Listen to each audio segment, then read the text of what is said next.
Welcome back. We're here, Checkered Flag Racing Podcast, episode number 8. The music is going absolutely nutty today. We're here. How we doing, fellas? Ryan's back with wearing long sleeves. I don't know why. Because Ohio is starting to get colder. We are getting cold very early. Good. Yeah, I'm ready to be wearing like long sleeves and hoodies and flannels yeah. again. I'm ready for this season. Speaking of which, Maddie's here. Say it, Ryan. Talk about speaking of Tuesday. Tuesday has a very nice temperature day of 69 degrees. Nice. Matt, how we doing down there on the bottom right? Doing good. Different being down here on the bottom right instead of the top right. A little different, but we'll make it work. Okay. Hey, I like that though. By the way, same. See, like it's the lighting. It's for those unaware, Mike is having an issue with his facial hair. One side seems darker than the other. See it now. Except for right you now. can see it now. Yeah, now you can actually see it. So it's real. But that's fine, I guess. That's what's going on with Mike right now. Yeah, I'm having a rough one. It's just the lighting in my room is so bad that like it makes it look like I have all this and then nothing over here, no matter what I do, unless I do this. Wait.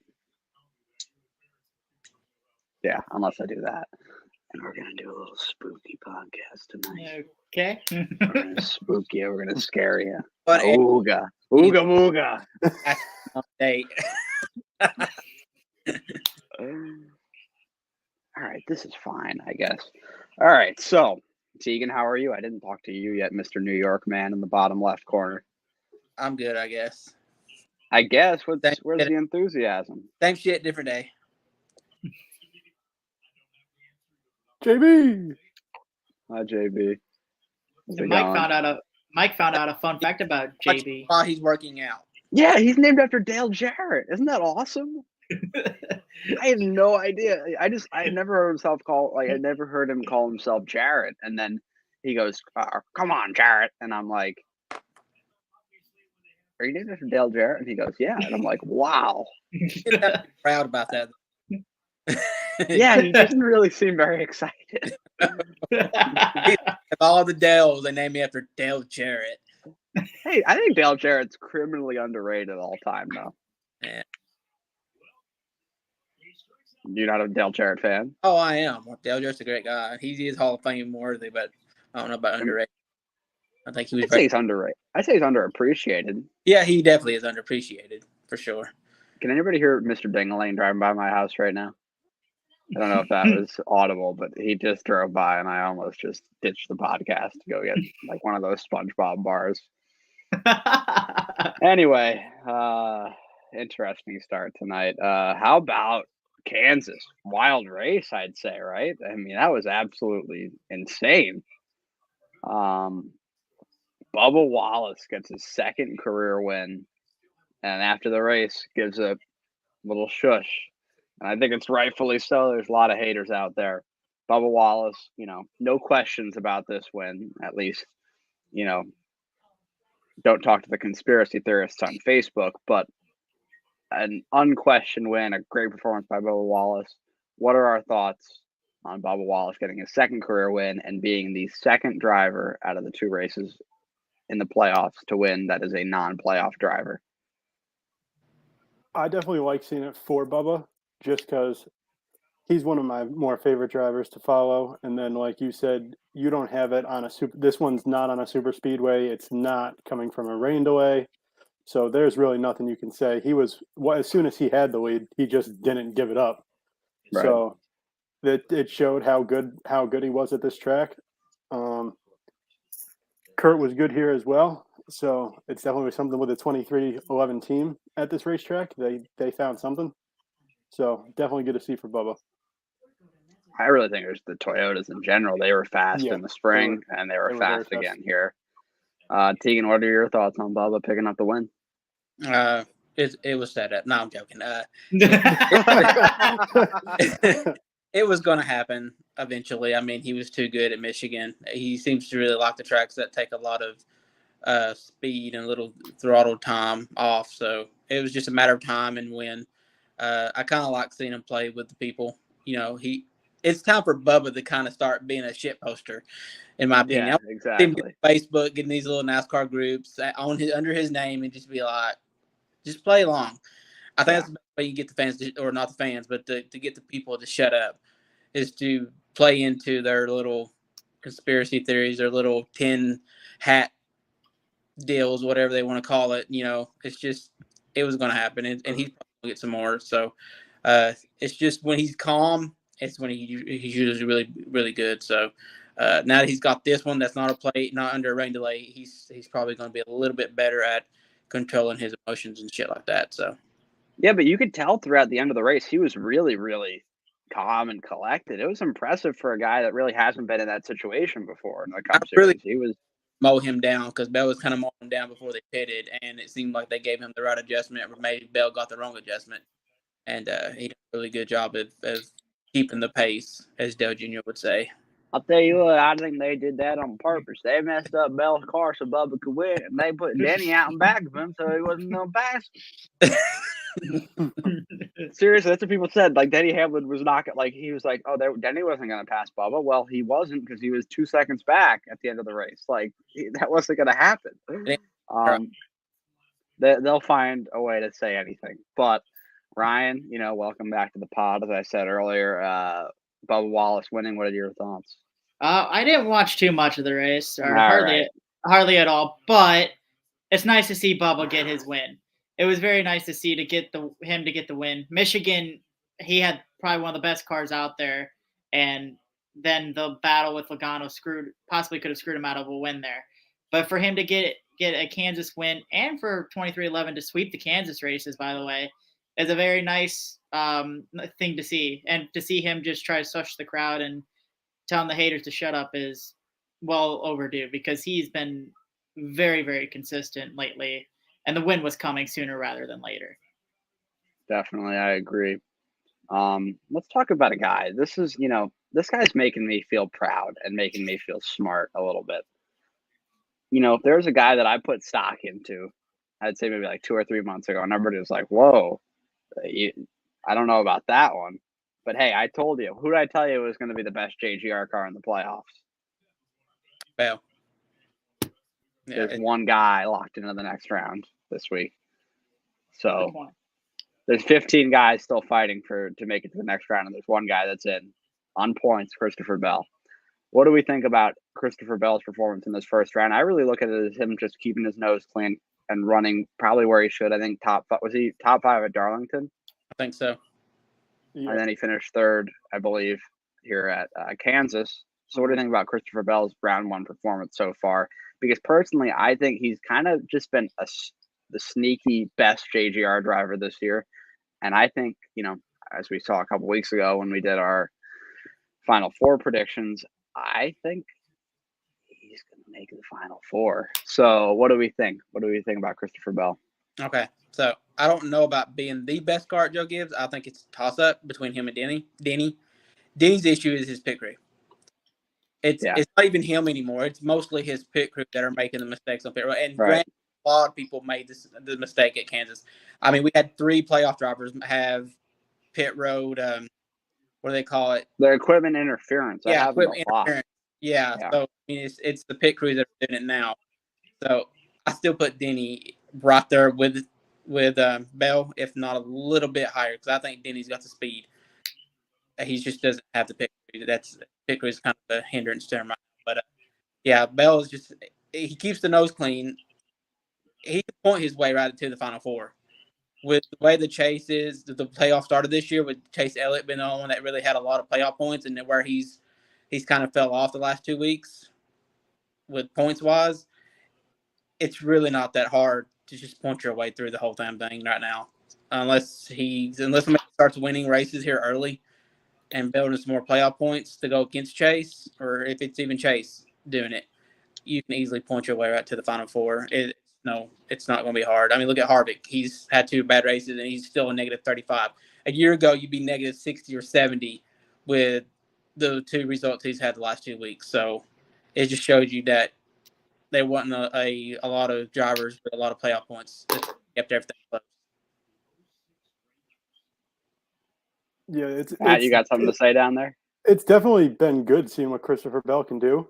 I wonder the farther he gets in the playoffs, if him and his pit crew are going to start feeling pressure, because you can almost make the argument that, like you said, he's been one of the best, if not the best, Joe Gibbs Racing vehicle this year. But he's also probably been the least talked about because you have all this drama going on with Kyle Busch. You had Truex, who was top 5 in points but couldn't get a win. You've had Denny Hamlin, who Had a win taken. Yeah, who had a win taken away and also has the ownership in 23XI Racing. So a lot of people talk about that as well, being a driver/owner. So I wonder if the pressure is going to get to anything. And then I also had a question. I don't know if you could do this in NASCAR, but say Busch has a bad round, right, and he gets eliminated. Can Joe Gibbs switch his pit crew with another pit crew for Joe Gibbs Racing? It'd be Danny. Because I almost think that's what I was going to say. I almost think that if Busch gets eliminated, you'll see the 18th pit crew go to Denny and try to give him that extra boost. Because like you said, Denny has like 30-something penalties on pit road, which is just an asinine amount. Yeah, that is absolutely. He has. They said the number on the broadcast, and I was like, yeah, I think they said it was like 38 or something like that, which was something that was crazy. And he's still gonna most likely, unless something crazy happens at Bristol, point his way to the next round. So that just shows you how dominant he's been. So I think it'll be tough just based off that, in my opinion, for Bell to still be as good as he is, just because he'll have that friendly competition in a way. But he is definitely up there, and right now, like you said, he's already locked into the next round. As long as he just stays out of his own way and his pit crew doesn't mess up, that man's going to probably have like top 5, top 7 finishes almost everywhere you go, which will be good enough to at least get you to the championship 4. Oh. Well, I mean, Brian. Okay, so the 20 car is definitely right now top 2 in the Joe Gibbs camp right now. It's very close between him and Denny. Obviously, the pit crew has hindered Denny a lot this year. It's probably cost him more wins than anything else this year, more better place finishes than where he had finished because of pit crew issues. Now, I think Christopher Bell right now is the better car due to the fact that Bell has say hi? Hi, Spencer. But Bell has been much more consistent. His pit crew hasn't cost him much. And I think also just better strategy calls by Adam Stevens in the box too. At points at races where maybe Denny had the wrong strategy call. Okay. I do think with all the drama too around Busch, that's allowing Bell to fall under the spotlight and allow him to do his thing with no talk about in the media. And then obviously Hamlin with his own racing team, both of those guys are getting the attention because Hamlin's team just won. Busch is announcing something very soon, which I think we all know what it will probably be. The media is all around those two guys, and Bell is just being undershadowed because he's just racing. He doesn't have all this other stuff going around him. He's just having fun. I mean, is he having fun? I would say so. He's been he's probably had the best first round out of anybody. Well, yeah, he's the only one locked in. So yeah.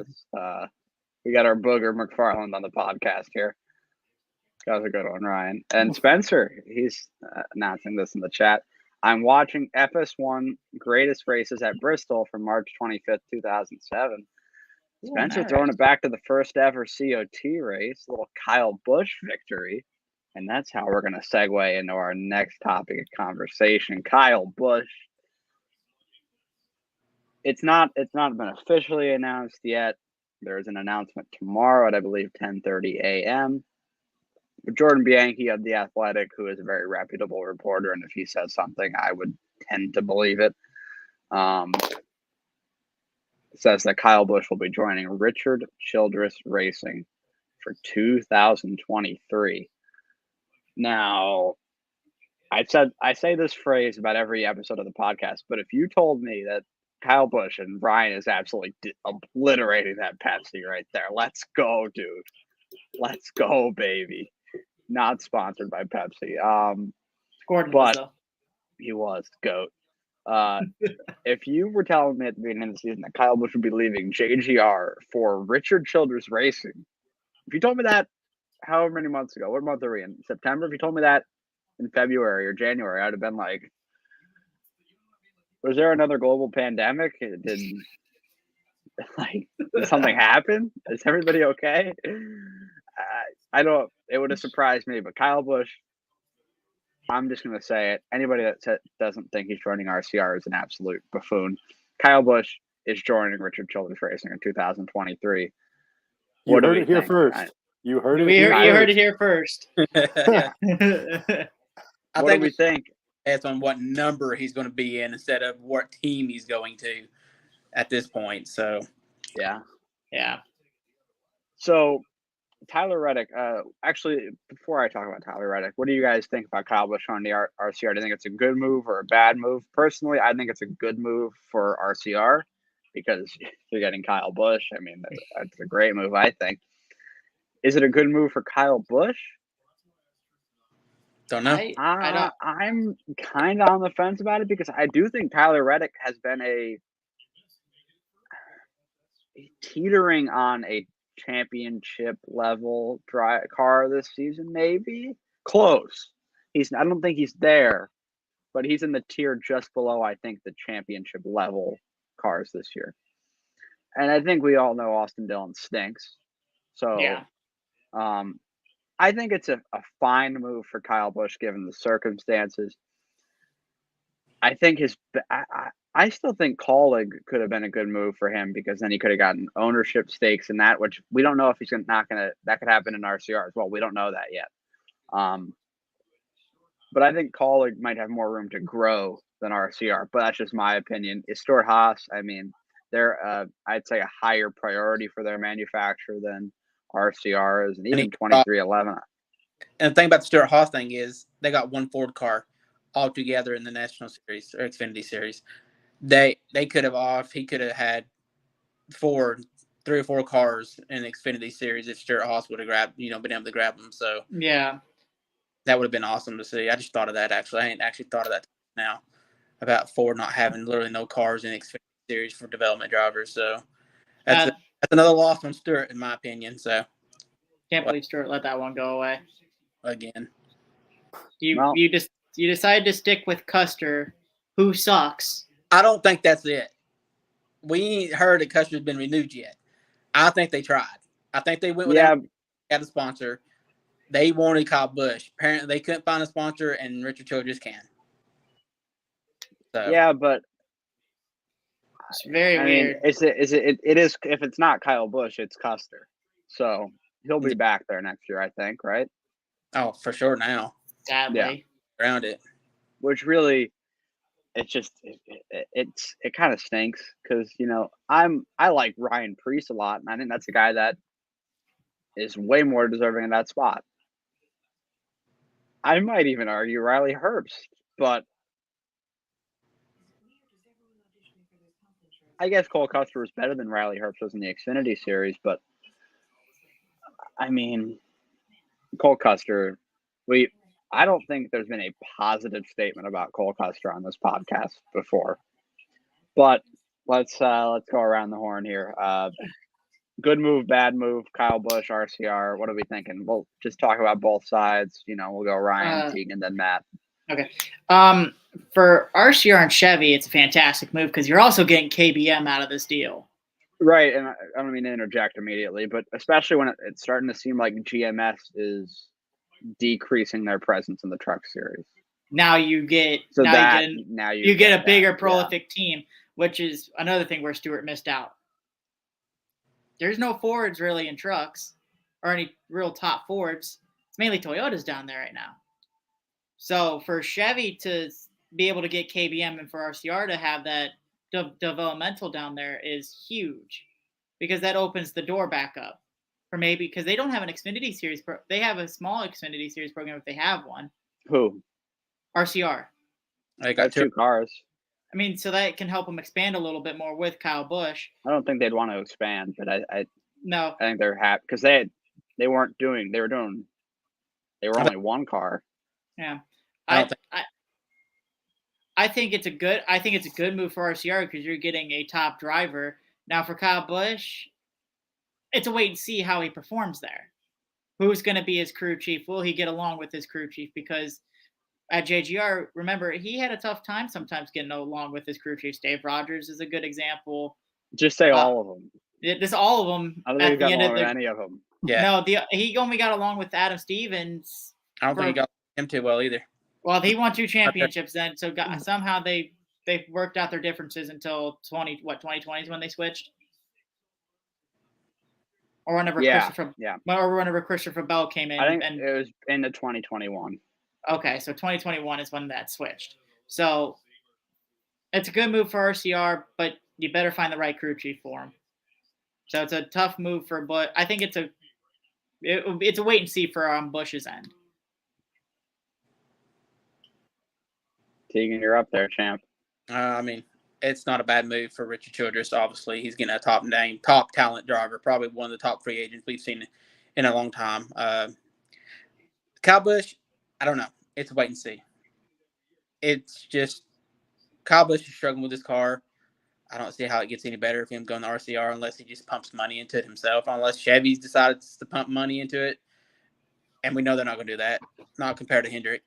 That's their top team with 2 top drivers over there. So, and a third as possibly being a top driver. So, it's a good move on Richard Childress, but it's a wait and see. I wanted to get halfway through the season next year and see where Kyle Busch sits with wins and points and stuff like that, and make that call then. Matt? I think it's a really good move for Richard Childress Racing. It would have been good for whoever, just because you get someone as talented as Kyle Busch. I'm interested to see if Busch is going to race in more Xfinity races now, because that's something that he's always really, really liked, is running that. And like, he's really, really big in like the practicing and then running that race on Saturday to get a feel for the racetrack. So I expect that to be something that he's going to do for sure, to try to get a better feel for the type of cars. And it almost, in a way, not saying like he's been this dominant, but it almost kind of has like a Tom Brady type feel to it.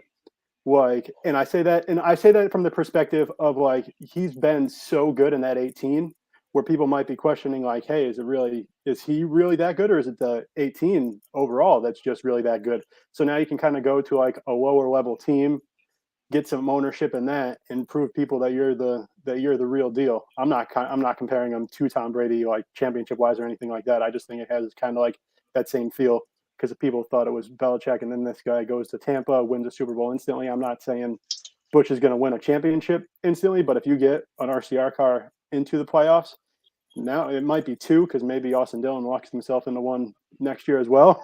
Well, bet he backs into one every year. You could have both of them in there, but I definitely think it's a good move for Richard Childress, and then for Busch, it's kind of a wait and see thing. But I think it'll be a good idea for him. Especially, I think personally he's going to put ownership into there as well, because I don't see him bouncing around. I won't go anymore. That far. But I don't know if RC is going to give that up. I don't. Because if Kyle Busch comes to that negotiation table asking RC for a stake in the company, RC is going to take his watch off again. All right. He's going to take his watch off again. You know, that actually popped up on my YouTube recommended when the Richard Childress, the controversy, when he tried to beat up Kyle Busch. Or said he was gonna. That's something that also makes it interesting, is like, how are those two gonna work out? Gonna coexist? I mean, it was 11 years ago, Yeah. 11 years ago, Matt, we had a blood feud over a bag of tomatoes.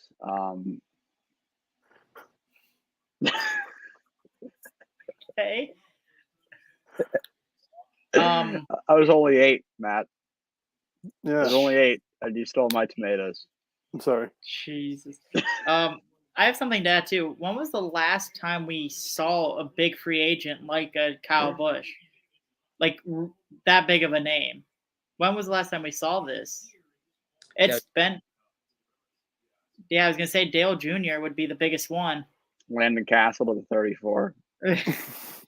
I mean, the only other two but big Dale, for real though, Dale Jr. I'd say, and But like, I don't even with Harvick is kind of there, I guess, but I don't know if he had like a big free agency. It was kind of just like he just it was like, oh, he's going to SHR. It was kind of like the Tyler Reddick thing. He just kind of came out of nowhere, but it feels like the Harvick and Reddick thing was obviously different. But Harvick was somewhat of a big free agent, but it was kept under the rug for so long, and then it was like, oh, he's going to Stewart-Haas. So it was like out of the blue. It wasn't like this big whole thing of media swirling around Harvick like they were Dale Jr. when he was a free agent, or when and when Kyle Busch was a free agent. You didn't see that. You really think about it though, and I really think this is an indictment on the way Joe Gibbs handled the situation. Hendrick Motorsports had Jeff Gordon on a lifetime contract. That could have meant Jeff Gordon had no sponsors and was racing from a hospital bed, and he could have still driven the 24 if he wanted to. That's how you commit to your star drivers. How on earth does Joe Gibbs let the guy go that has won him his only championships that he's won since like 2005? Yeah. That's correct, right? Because yeah. So I'm having a little trouble. Yeah, it's crazy to me Yeah. when it's someone with that type of resume, when there's like 3 or even He's got or 60 at the least, wins. yeah, It's insane. if there's like 3 or at the very least 2 years remaining on that deal, and you approach your driver and you see that they are still serious about racing, that they want to race for another like 7 or 8 years, maybe even more, you should do whatever possible to make sure that guy does not leave your team, because there are not many Kyle Bushes out in the world. There's none. You know, there really is none. I mean, but there's the flip side of that is Kyle Busch, you know how volatile he is. Do you really want to offer somebody like that a 10-year contract that could just become a ticking time bomb? Yeah, True. I get that as well. Have him, or if you do get rid of him, you got bomb out of his damn contract. Yeah. So Jeff Gordon's the kind of a story. You know Jeff Gordon's emotions, he can get them in check. You don't know that with Kyle Busch. Oh, Jeff Gordon started trying to fight everybody. So 2014 specifically. And your boy, helped. Yeah, on one of them. Like I said, just Jeff Gordon had a long-term contract because Rick Hendrick knew the company in the long run, and it's that showed up this year. That's already been that play's been made this year. So Rick Hendrick knew that. Joe Gibbs is not going to expect or want Kyle Busch to run his company. He's got a son that's going to do that. So yeah, I can kind of see not offering somebody a 10-year or a lifetime contract, but now 5-year contract maybe. I think you don't see very many of those anymore. It's usually a year by year or 2 or 3 at the best. I think Harvick might have been the last one that had a 5-year contract with Stewart-Haas, and then they renewed for 2. So those 5-year contract deals, I think, are kind of thing of the past. I don't know I'm not even sure about Chase Elliott and Kyle Larson. I think Chase's is long term. Like Chase's is I think it's to like 2028 maybe. Okay. Ooh. Because that's how long, like they said, Napa and Chase Elliott re-up till. So I think it's got to be 5 or 6 years. I feel like also too is that these contracts are based off the sponsors too. Like you said, the Elliott and Napa, they re-signed for a long-term deal, so that means, and you would never let Chase walk. Hendrick would never let Chase walk, nor Gordon.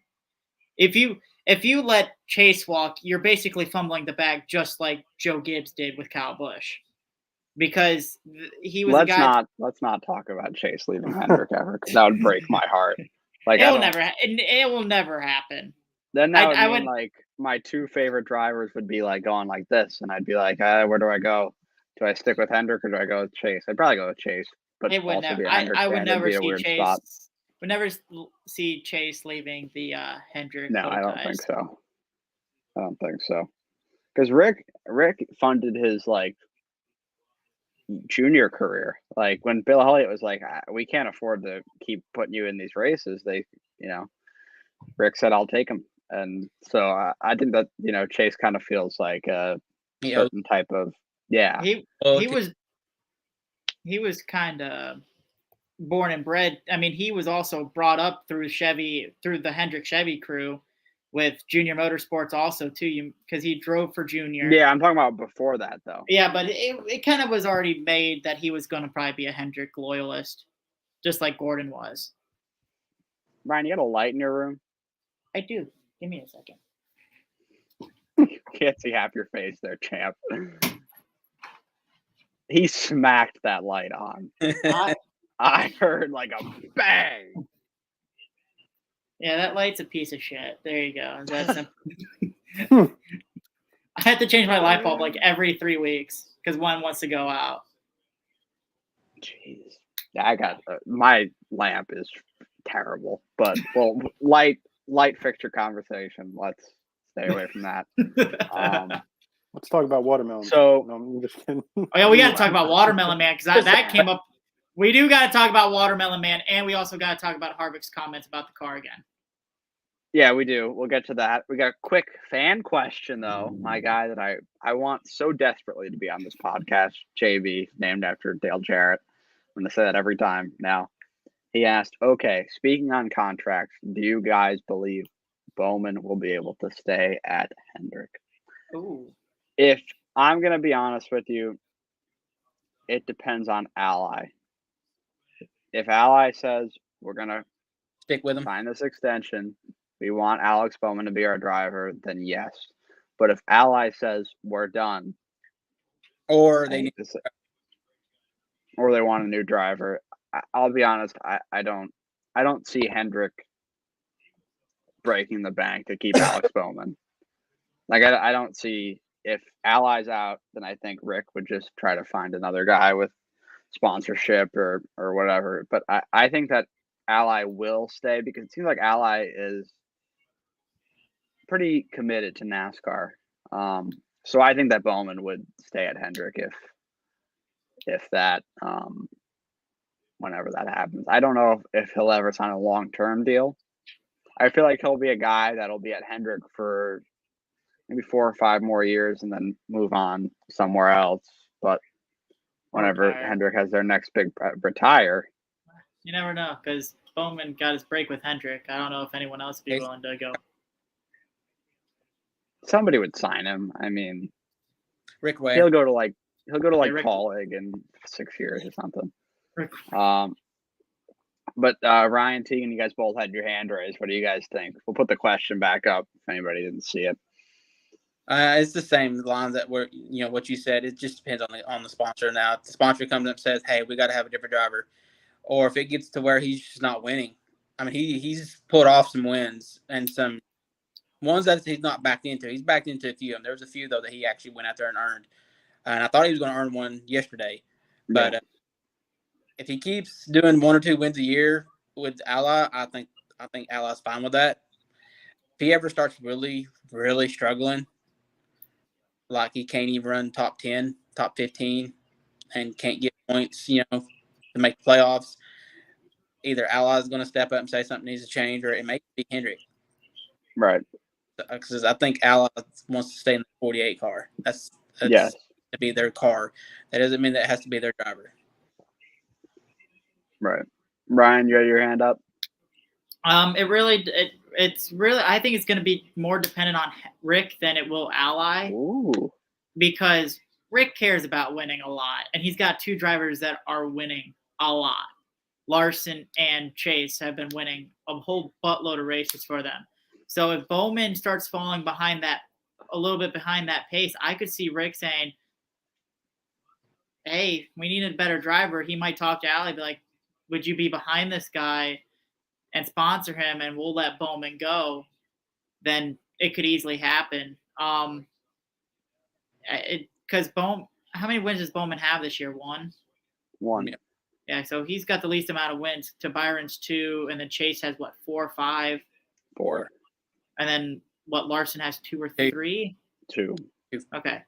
But like I said, I think it really depends on how many races he's winning per season. So I think if Rick notices it's only 1 per season in the next 2 or 3 years, especially with the new crew chief, it may be Rick forcing his hand, not Ally. Right. I don't know. Money talks.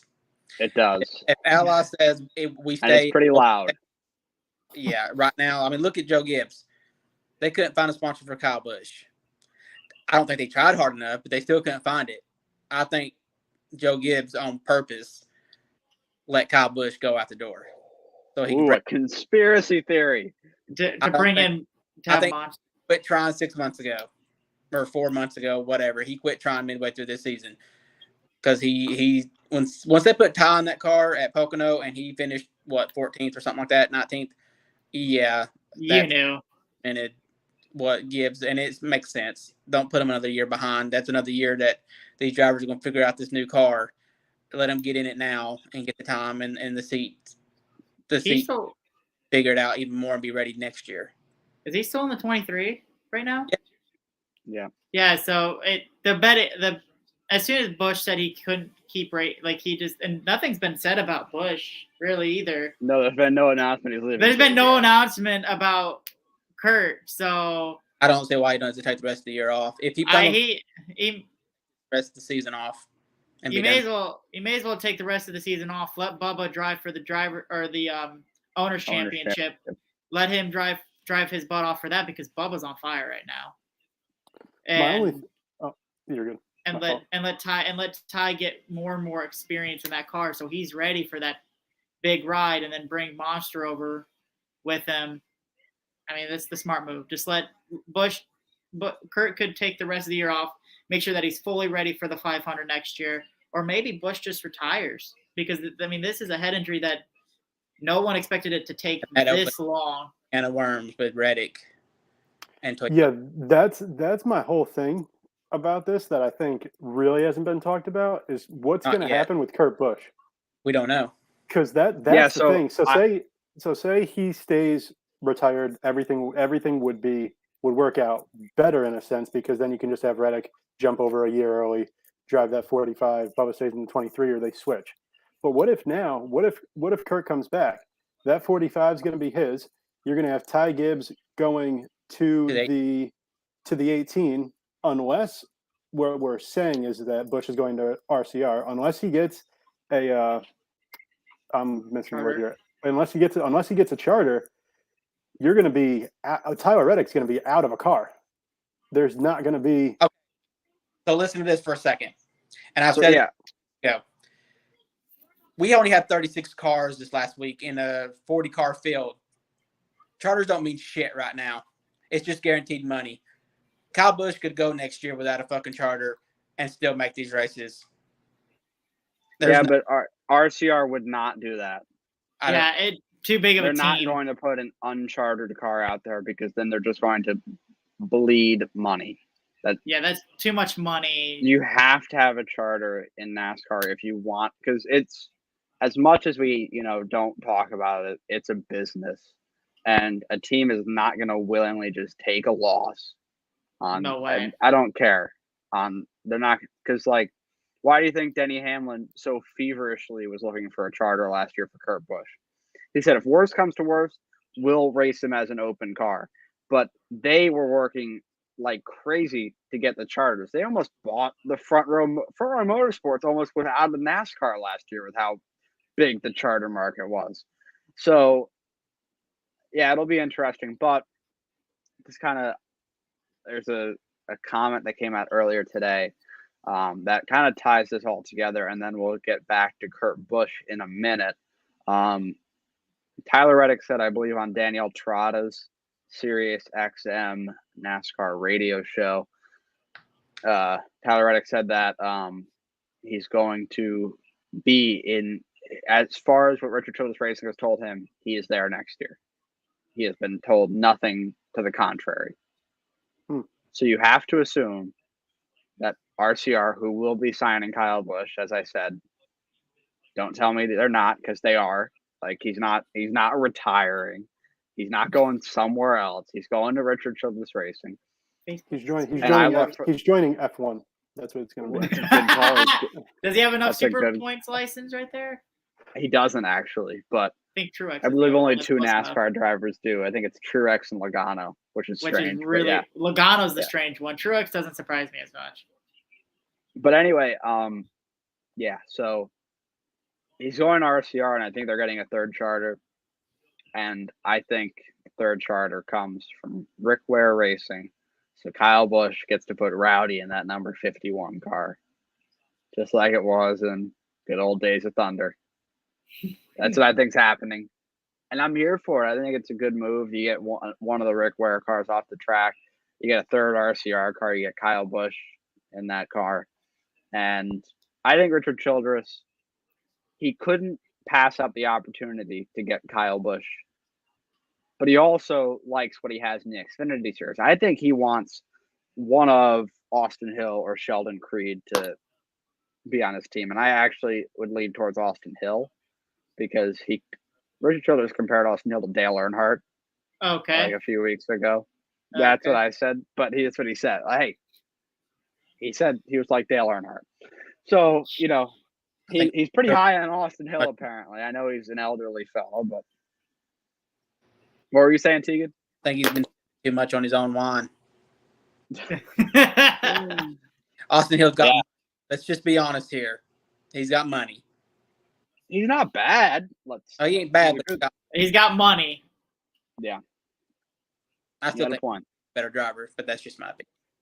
So, let's say Reddick stays in the 8 car. RCR gets the third charter. Kurt Busch has to retire. What happens to the 45? Well, that's what I was going to say. See, if Kurt Busch retires, I don't think Tyler Reddick's staying at RCR. I think they're just moving. I think they're just moving him a year early to the 45. Charter, you're willing to spend $20 million to buy out a driver's contract. Yes, that's just my opinion. I don't see RCR spending the money for a charter if Busch retires. I just think you're going to see Reddick jump over to that 45. The thing is, this decision may come late. They may buy a charter. They may have a third charter, but it may come up that Kurt Busch don't want to ride next year. You don't know when Kurt Busch is going to make that announcement. It could be next week. It could be after the playoffs. It could be a few months. You may see Austin Hill get moved up a year early. Oh. Third charter. I personally think Tyler Reddick will be at RCR next year. And the situation I'm right? What's that? I said, who do you see in the 45 car then if Kurt can't come back? That's why I'm asking you guys. That's the magic of a question mark. You're not bringing up anybody from the Xfinity Series in Toyota. Are you really going to put Hunter? I mean, maybe John Hunter is the only reasonable one. Are you going to bring up Brandon Jones and put him in the 45? I don't think so. There's no way I would ever That's see where him. I'm in the. You maybe bring I'm not John sure Hunter. What's going on boat about Busch races next year, whether he's ready or not, and just rides into the sunset after next year. Wait, hold on. I got a question. What's his contract like with KBM though? Because John Hunter does drive for Kyle Busch. You forget about that. What's the contract? I assume the contracts are with the Toyota. Manufacturer change too. Yeah. You don't sign with the Toyota, you sign with the team. You sign with the team. Right, but it might be through Toyota, and they might be working out agreements to void those contracts. Because that's why I think it's taken so long. I think that they're trying to make behind the scenes, because Toyota doesn't want Chandler Smith, John Hunter Nemechek, Corey Haim, all those guys to be going to the Chevy camp magically. And I don't think those 3 guys really want that. Hey, that's been Toyota's biggest fucking problem is they put all these drivers in development, get them good, and they can't put them nowhere. And they're not going to sit there and wait 5 years for a freaking Truex to retire. They're going to a team that's open, just like Harrison Burton did. Who else? There's been a few Toyota drivers that switched manufacturers. Noah Gragson. They all done it. They're not William Byron. Yeah, Byron. William Byron. He took his crew chief with him too eventually. Yeah. So I mean, you see these guys. For Toyota to come open, you're getting an offer from a Chevy or a Ford. That's why Ford don't put money in these lower series. They're letting Toyota do it. I don't blame them. You don't put development program, and then you just poach them. You really can't poach them because Joe Gibbs and Toyota is just saying, "Oh, we have all this talent," and they talk about all this talent. You got no cars to put them in. They're not signed into a freaking devil's contract, right? I mean, that's the thing is that Toyota dug themselves in a hole with all this talent because they got nowhere to put them. Yeah, that's so that makes Ford, to what Tegan said, that actually, like, if I was Ford, I wouldn't make Xfinity Series cars because there's already this abundance of talent that these manufacturers can't keep because there's only so many Yeah. of their cars in the bigger series. They're gonna want, when they see a spot open in the Ford, you can offer them more money, and then they get their ride in the big time. What driver is not going to move from the Truck Series or Xfinity Right. Series right up to Cup? Right. Drive a Ford. They're all going to do it. John Hunter did it and went back. So Yep. Yeah. And then you saw Harrison Burton. Yeah. He's in a blue oval now. I don't think that was a big loss for Ford, though. No, I mean, for Toyota, excuse me. I think he's getting that extra year. He was going to struggle. He's not going to be in that 21 car forever. His plans elsewhere, and I think it's with Ford. Where do you think? Do you think that's HR? Maybe, because now that's got a 2-year contract, which blew my mind. A year maybe, but they went for 2. So I won't be surprised if Harvick don't do another year, maybe 2 at a time. I don't see Harvick going past 50, but maybe up to 50, which puts him another 3 years. So I think Harrison's, and then what's to say Cole Custer gets booted next year. I think Harrison Burton would be a good option because I think Harvick takes him under his wing a little bit. He already has, so I just feel like Harrison Burton's in line for something else besides that 21 car. 21 cars always been a stepping stone. Yeah, at least for the last 20 years. Yeah. But I'm going to give you my wild number 45 prediction. Here we go. Here we go. All right, this is a guy that stinks, kind of, but he's really fast. If he it's like he can catch lightning in a bottle every once in a while, and look like, whoa, where did this guy's speed come from? Like, you can see the talent there. I've come up with 2 drivers. They just signed a contract extension, so I know you're not naming Eric Jones and Stenhouse.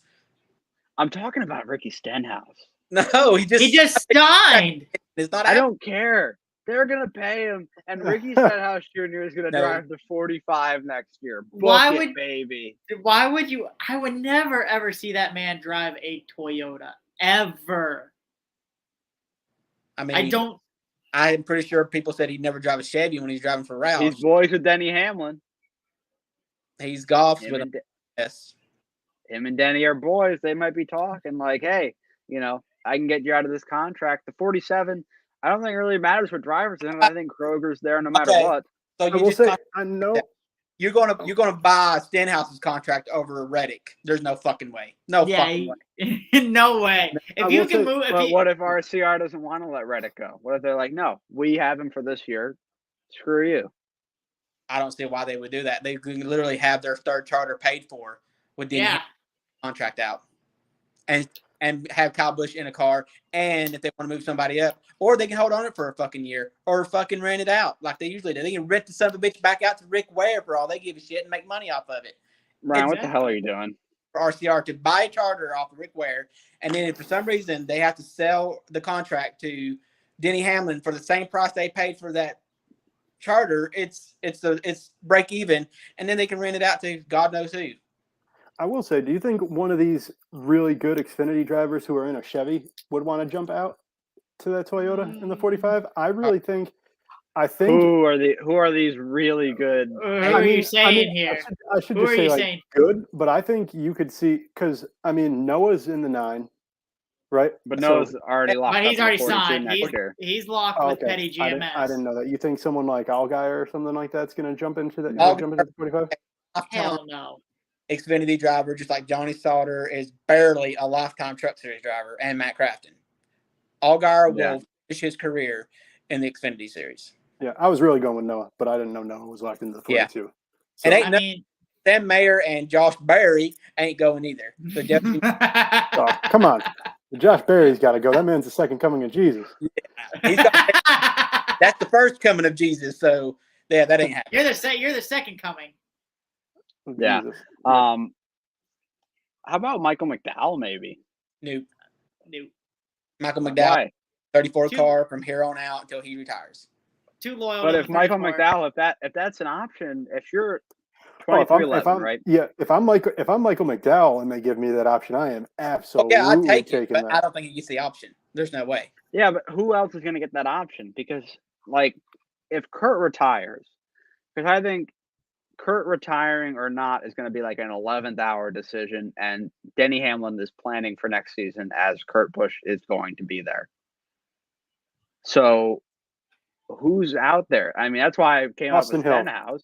Austin Hill is going to be my pick. Yeah. Sheldon Creed. Because if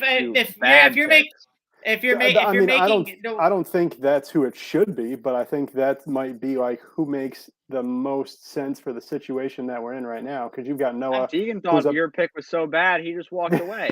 Because like I said, I don't think that's who I think it should be. But like, I'm just trying to think of good Xfinity drivers. You've got Noah, who's locked in the Toyota driver. So think of a Toyota driver in the Truck Series or Xfinity Series.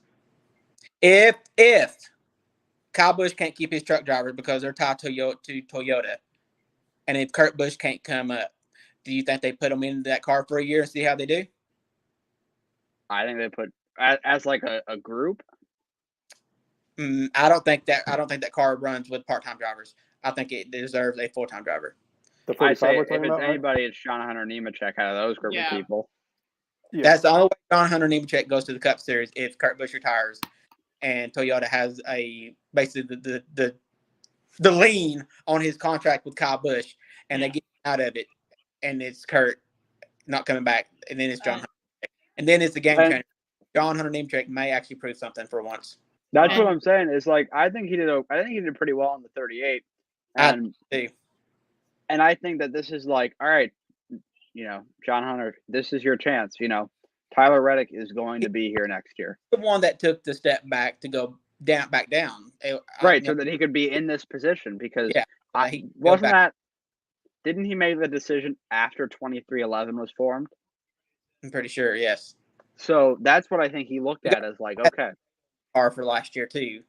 It was last year, and then this year it's Gillen. And Gillen, in my opinion, is not a bad driver.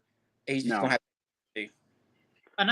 I think we're reading into it too much. It's going to be the monster with the monster. It's going to be Riley Herbst.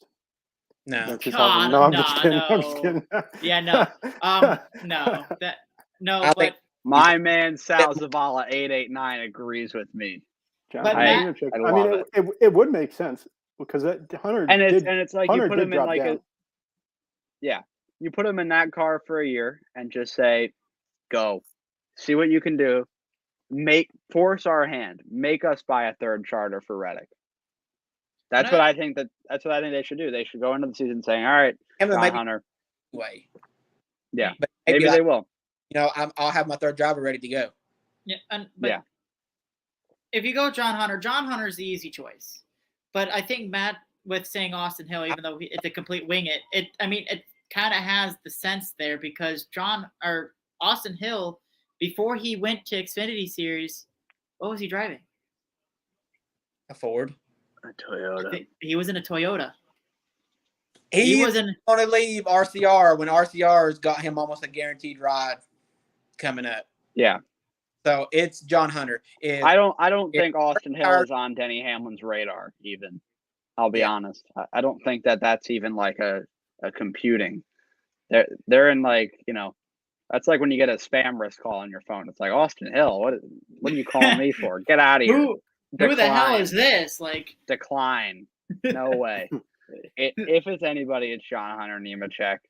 That's outside of the Truck Series. Salzball 889 insider into NASCAR. Hill will not be leaving RCR. He definitely has something lined up there. That's our insider right there. That's our boob. Sal the insider right there. Hey, Sal knows something. That's our Sal Pockers right there. Sal Pockers. Yeah. Listen, I think, do we think, all right, let's play a little game of raise our hands. All right. Is Kurt Busch back in the 45 next year? Raise your hand if you think he is. I don't know. I really don't know. Maddie's got a hand raised. Whoa, whoa, whoa, whoa. I want hand to. raised, Also, Maddie. So I didn't think he was going to be in it, obviously, because this whole entire time I've been saying I thought Busch was going to 23-11, and I thought he was going to be I thought Kyle was going to be the one sliding in there. But I do think, yes, that man right there. I do think he will be back in the 45. I think he'll give it one more year, and then make that transition a little easier. If he takes another year, I'll be really fucking shocked if he's anywhere near what he was this year before his concussion. Yeah. That's because if he would have been, he'd already been back already. Yeah, that's the thing is I think And you saw what happened with Dale. Yeah, I think he's got like in the mindset of out of it anyway, so he took the rest of the year off. It made perfectly sense, and it makes sense for Kurt to take the rest of the year off. But Kurt was a little older than Dale Jr. too. Dale Jr. also had experience with his concussions. You don't know if Kurt has either, and I think the difference between I think Dale Jr. was content to retire after 2016, but I think he owed it to the fans to give them the last year. Yeah, exactly. Like I think he was like, all right, we'll try it, and if it, I don't know if this is the best idea, but we'll see, because I think that Kurt Busch and Dale Jr. are two totally different drivers. I hate to say it, I'll miss Kurt Busch if he's if I've seen his last race, but I'm also not like if he just is done now. I'm like, okay, it's sad. It's really sad, but I don't need to see a Kurt Busch retirement tour. Right. So I think he'll be back, but I also wouldn't be shocked if he isn't, because Kurt Busch doesn't strike me as the guy who's just going to want to go out there for a retirement thing. He's going to want to be really competitive, because like Tegan said, if he wasn't like a huge competitor and he maybe had the thought of this being kind of his last year after the concussion, he was just going to go back out there. But by him not going back out there, not at 100%, not knowing that he can't be as competitive as he wants to be, who says that that's still going to be there at the start of next year? But with that being said, I do think he'll be back in the 45 for one more giddy up. Okay. I love it. I got a prop for you guys real quick, okay? Oh, geez. Wow. What is he doing? Boy.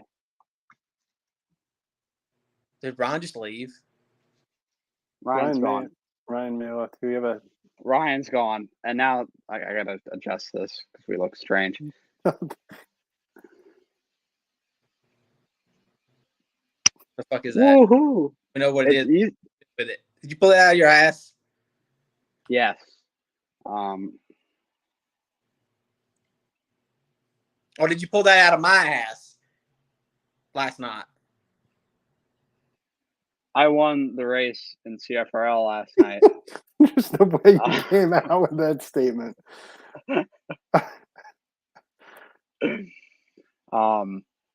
You're welcome, by the way. I did. Thank you. Let's have a little race recap. Tegan, talk about your race first. It was a really good race. I had the better car. I can actually say that for once. The last couple of weeks, y'all kept me honest, but that race, I felt like I actually had a good car in the long run. It was a little, but it was enough, and then I fucked it up on speeding. So literally, it was doing 50.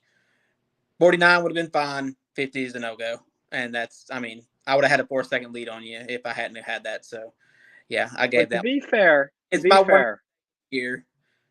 To be fair, there's been 2 races where I have been at your heels that I've sped at. So it was in due time, I think. Yeah. Laws of average. Always says laws of average should always come back in your favor. Because what was it? It was Auto Club and Chicago. Yeah, I feel like it was more than one. It was Auto Club Chicago. It was like early in the season where I was like right with you at those races, and I would keep speeding. So I think it was about time you returned the favor. It was a good win, though. I really don't know if my strategy helped me at all. I just think if I hadn't sped, so it would have been a wash. I would have finished second no matter what I did, though. Yeah. Maybe if I'm don't do that strategy and you're pulling away from me at that point, which I think you would have, maybe you don't push as hard going into the pits and, you still win because you didn't know how it was going to work out, Great. I was trying to gain a little bit in the pit road to make sure I got a good entry because right, because you didn't. Found that one pit stop where you took your 2 tires before, early. I gained 3 seconds on you still because you should have taken about 8 seconds ahead of me. You was only 5. So I felt like you were a little conservative on pit road on the entry. And I was scared. So I felt like if I could gain that still, then whatever you did gain on me, which I kind of knew you didn't, I should have and I tried to get it down. I shouldn't do it quick enough. Like I said, the line sneaks up on you at Kentucky. It's like it's invisible till you get right up on it. I hit the brakes. I just didn't hit it hard enough. So I was pushing it, but I really wasn't pushing it that hard.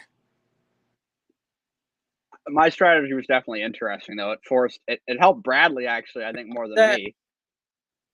Who taught you that? Who? You didn't teach me. I just learned by watching. Okay, that's learning and teaching are the same damn thing. Yeah, but how many other people picked up on that and were able to do it and understood what you were doing? True. Because then I started doing it. I do it more than you now. Yeah, but you do it when it don't matter. I mean, when it don't help you. That's true. But it helped me there because I won. No, my speeding penalty helped you win, Mike. Let's just be honest here. Yeah, but if I didn't make that strategy, then you wouldn't have pushed as hard going to the pits. Maybe I would have. Listen, there have been so many battles between you and I this year. One of them had to go my way at some point, okay? Yeah, but that's fine. That'll get my one fuck up out of the way, and I won't have another. Okay. I mean, I've been waiting. Bradley and I have been talking. We're like, this guy makes no mistakes. It's ridiculous. This guy's on crack. I don't understand how he never makes a mistake, and then he makes a mistake. Well, that was good. I literally thought I was good till I got past the first pit stop. Then I heard him, that's a black flag, speeding. I'm fuck me. I thought like, oh, fuck. Was NASCAR trying to decide to fucking penalize my ass or what? Hey, it's the 9 car. They'll do anything for me. Probably. Apparently, you sucked dick better than I did that night. That's all I got to say. That'd be hard. Dicks are hard when they're getting sucked. Matt, how was your race? You got my usual 7th. Yeah, it wasn't bad. We were able to get 5th, I think, for the stage, right? Something like that. 7th. Yeah, it was. I think was I 7th all around. I'm not sure. You might be. I don't even know what I was. I can find out right for now. the stage, to be honest. But I wasn't nearly as far off as I am on most racetracks. This is one of my kind of better ones, where you're just off the throttle a little bit. In the stage. All right. So kind of right around the same spot, just like I was at the week before. But I kind of got fortunate with some people being out. So now we just gotta that, and then with people just not showing up. So now we just need a good race at Richmond where crazy stuff doesn't happen and where I just don't destroy myself. And we'll be on to the round of 8, which you told me at the beginning of the year that's where I would make it. That was my realistic goal, was trying to get to the round of 8, try to get out of that first round. So had a few things go my way, and that could be a possibility. And we got a super speedway. We got a super speedway in the round of 8, so anything can happen on that. So imagine round of 6, Maddie. That would be absolutely electric. I'd love it. But it is nice to pull off a win. I don't do it very often, so it's nice, and I'm happy. Having number 2 on the year. That's more than I would have thought. But yeah. I know, Matt, you were happy to see it. You cheered loudly. Yeah, that was a fun battle to watch. I got a front row seat to that. You got a little taste of it. Yeah, with me and Bradley. Yeah, they're always good to watch. Just like you. Thank you. I like watching you. Thank you. All right. Yeah. But it was a good win for me. Happy. Didn't expect it at all. But hey, those are the best ones, If here's another, I'll say it again. If you told me at the beginning of the season that my 2 wins were going to be at Kentucky and Iowa, No, I don't think so. JB censoring his comment here. My PlayStation decided to keep me out of a top 5. Woo NASCAR. Tegan is in a we got a different spot room switch. now. Oh We my got a god, that's spot. awesome. But yeah, so JB unfortunately had some issues. He would have probably finished well. But yeah, Tegan, if it couldn't have been you, were you happy it was me? I've been happy if it was Bradley too. So I really was hoping, for outside reasons that or other reasons, Bradley would just knock the fuck out of you right out of the fucking way. I would have fucking loved it. And I went back and watched your stream. He did try, but he didn't try hard enough in my book. He should have just pounded that ass right out of the fucking way. He's done it more than once, so I don't know. I don't know how I would have reacted. I mean, it's for the win, so I think I would have understood. But I also think, we'll see. Hey, I love my team. I'm really happy with, because, my teammates, the 88 and the 48, they've been racing me great lately. I've had no issues with them all season. So that's been good. I mean, the 48's like showed up for the last 3 races. That's true. The other That's 25 true. hasn't. That's true. Anyway, final thing before we get off here, our Bristol prediction. And my prediction, it'll be a walk-off win. Kevin Harvick continues his Bristol night race streak. He wins it. He goes to the round of 12, baby. Kevin Harvick wins at Bristol. Matt?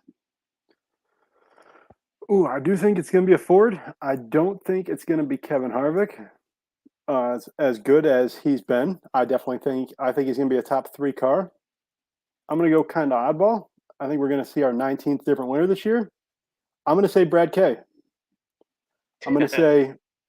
I'm going to say. He's a wild one. I'm going to say all glitches.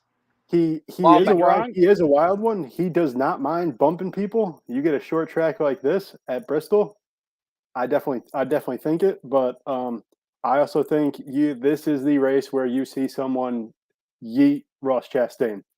Okay. I do think that I do think this is the race we see it. And I'm going to stick by my bet. I'm going to say it's going to be Joe Logano on that. I'm going to say Joey's going to be the one who's going to become the new face turn. Yeah. Yeah. The baby face Joey Logano turn. Yep. Tegan, who do you got?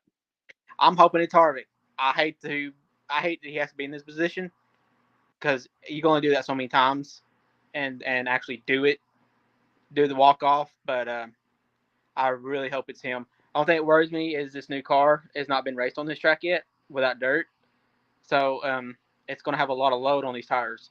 That's my only thing I have that I'm worried about. Because it seems like if there's bad luck, Harvick seems to find it. I mean, hell, Ross Chastain wrecked him by using another car last week. So go figure. And Harvick really can't say much about Ross Chastain anymore because I realized this week, thinking back on it, that's actually who Keelan kind of drives for. In some stuff they do on the side, it's for Trackhouse. So I think Harvick lots his tongue now when it comes to Ross Chastain until he absolutely just fucks him over, and then it's game on. But I'm really hoping it's Harvick, and I don't think he has to win. I think if certain drivers have issues and don't get stage, you gotta have a lot of guys have issues though. Hey, you can score 50-something points without winning stages and but that means he needs to gain 35 points on 4 guys. I think it can be done. It could be. That's reasonable. Will it? I don't think so. I think he needs to win. He's 35 behind, and he's not scored no stage points the last 2 races. If he had stage points the last 2 races, he'd be above the cut line even with 2 DNFs. That's what stage points would do.